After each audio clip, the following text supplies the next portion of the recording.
Durant el sistema hidràulic de la figura adjunta se'ns demana que el modelitzem dinàmicament, ja sigui a través d'equacions diferencials del sistema o bé a través del diagrama de blocs elementals.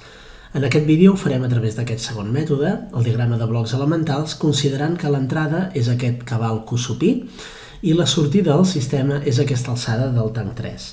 La forma de procedir serà tal per construir el diagrama de blocs que anirem seguint el flux del cabal a través de tot el sistema de tancs, tot fent el balanç de cabals en cadascun dels tancs individuals, com veureu seguidament.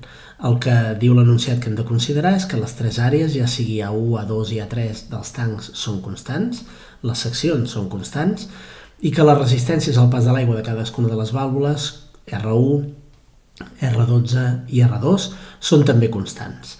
El diagrama de blocs el començarem amb l'entrada Q sub I, l'acabarem amb l'alçada H sub 3, que són precisament l'entrada i la sortida del sistema.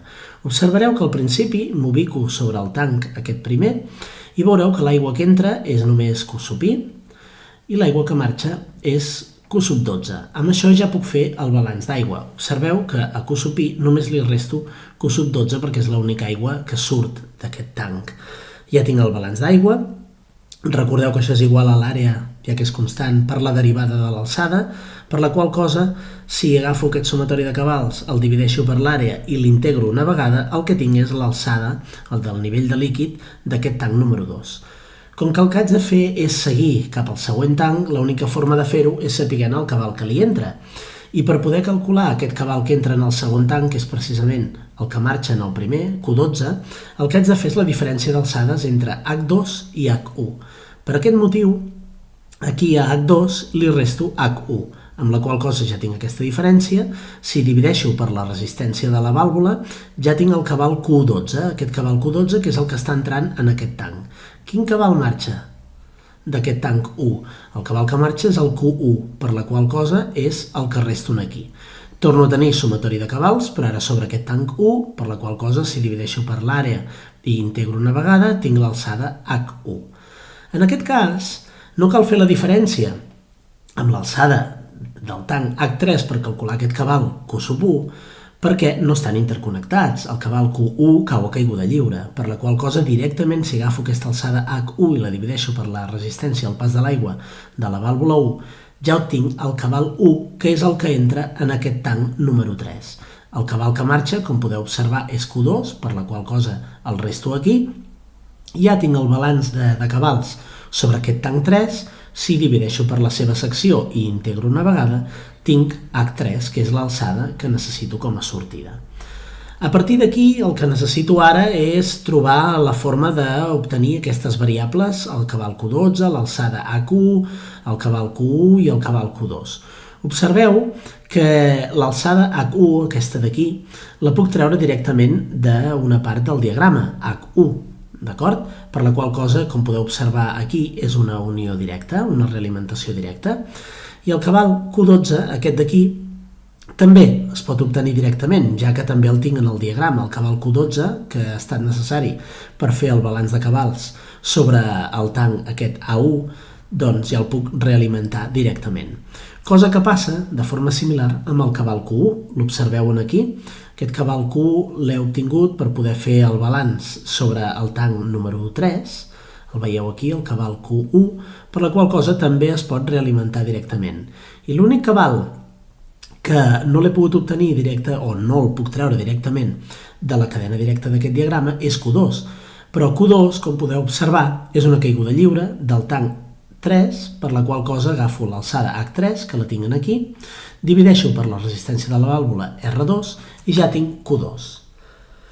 Bé, amb això ja hem respost a la pregunta de modelitzar aquest diagrama de blocs, o sigui, aquest sistema, a partir d'un diagrama de blocs elementals. A partir d'aquí, si el que volem és obtenir la funció de transferència, el que haurem de fer és reduir aquest diagrama de blocs.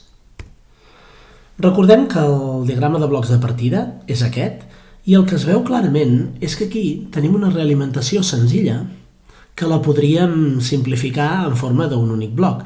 El que faig per aquí és considerar que això és G, això és H I recordeu que per reduir això a un únic bloc, que és el que teniu aquí, el que aplico és aquella expressió de G dividit per 1 més G per H. Si proveu a fer els càlculs a casa vostra, comprovareu que el resultat és aquest d'aquí. A partir d'aquí podríem pensar que com que hi ha tantes realimentacions, doncs bé, es tracta de repetir el mateix n vegades, concretament 1, 2 i 3 vegades més. El problema és que, com observareu, per exemple, aquesta realimentació d'aquí no es pot fer directament per al següent motiu, perquè hi tinc un node que m'apareix aquí i que fa que aquest llaç tancat no es pugui fer directament amb això de G partit per 1 més GH. Per la qual cosa el que seria ideal és agafar aquest node i moure'l aquí al final. Clar, la forma de fer-ho, fixeu-vos que aquí el senyal HQ, no està dividit per R1, per la qual cosa, si el passo aquí al final, clar, el tindré multiplicat per 1 partit per R1. Llavors, del que es tracta és de desfer aquest canvi. Dit d'una altra forma, que si jo moc aquest node, el vull moure aquí al final, el que haig de fer és una operació necessària sobre aquesta realimentació, de manera que el canvi no es noti. Llavors el que faré és, com que aquí el senyal no està dividit per R1 i aquí el senyal sí que està dividit per R1, el que faig és posar l'invers d'aquest bloc, amb la finalitat que, si jo en lloc de treure el senyal d'aquí, el trec des d'aquí, fixeu-vos que aquí es multiplica per 1 partit per R1, però després, si el multiplico per R1, és com si no hagués dividit per R1 originalment. A partir d'aquí ja veieu, podeu preveure, que el que agafaré serà multiplicar aquests dos blocs d'aquí, i això serà la meva nova G, la H valdrà 1, aquí teniu un bloc unitari, que diguem és l'element neutre, i a partir d'aquí ja tindré una única funció de transferència o minifunció de transferència que és equivalent a aquell llaç tancat. El mateix em passa ara si jo vull agafar i reduir aquesta realimentació d'aquí. Observeu que tinc aquest node, que clar, si aquest node el pogués passar aquí al final, llavors ja podria fer aquesta realimentació de forma tranquil·la. Per poder passar aquest node d'aquí al final, observeu que aquest senyal aquí encara no està dividit per AUR1S més 1, si el passo aquí sí que ho estarà, per la qual cosa, per desfer aquest canvi, el que faig és posar aquí a la realimentació l'invers del que tinc en aquest bloc, igual que em passava abans, l'únic que ara aquest bloc és diferent.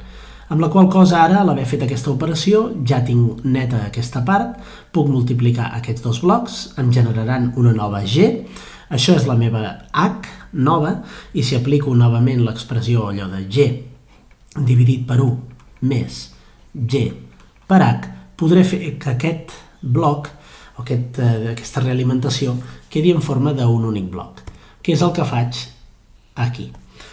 Podeu comprovar totes les operacions a casa, parar el vídeo les vegades que vulgueu i veureu que l'operació no és excessivament complicada.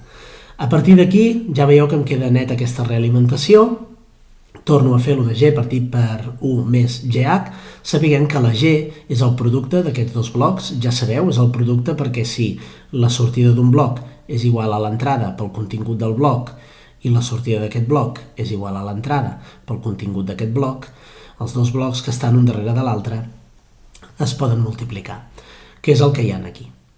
Aquesta és la simplificació d'aquesta realimentació que teniu a la part de dalt.